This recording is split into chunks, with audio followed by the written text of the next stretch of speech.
I'm here with cross-country coach Berndt. Coach, it's been 2 weeks since your first meet of the year.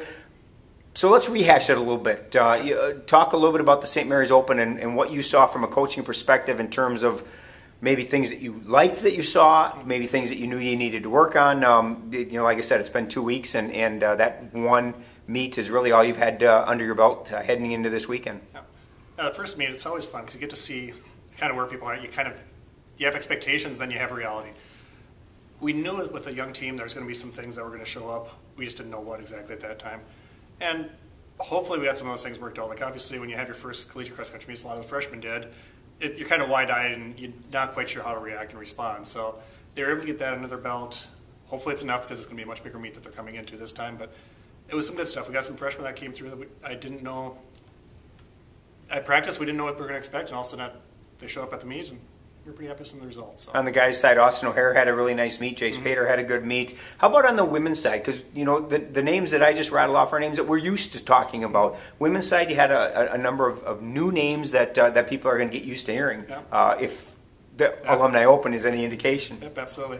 So we only have 4 returning upperclassmen. I think our top 5 is going to be kind of rotating, depending on who is feeling good that week and who's not.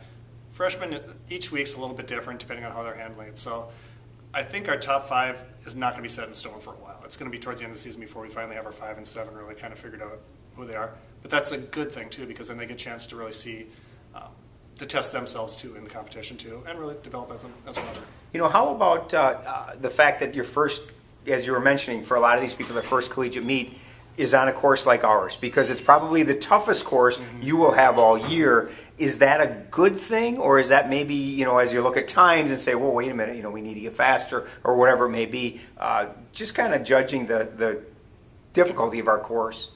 Time-wise, I told our women, you can almost expect 90 seconds to 2-minute improvement from our course to the next course we're going at. What I like about our course is I like the effort that they have to put out on the course. I reduce the distance so they don't get so beat up in that entire time. So the times you do kind of throw out the window, it's more just let's see what the effort is, let's get the warm-up, let's get the race routine down. And then when we go to Notre Dame, which is going to be the flattest course we're ever going to come out, I mean, it's perfectly flat. So it's going to be definitely a change for them to completely different styles of racing within 2 weeks. And let's talk about that. On Friday, you guys head to South Bend to take part in the Catholic Championships. Talk a little bit about the meet itself. You haven't been there since 2010, so really nobody from this team has competed in this. This is a huge meet. And that's kind of a double-edged sword, because it's a National Catholic Championship. We don't know a lot of teams are going to be there.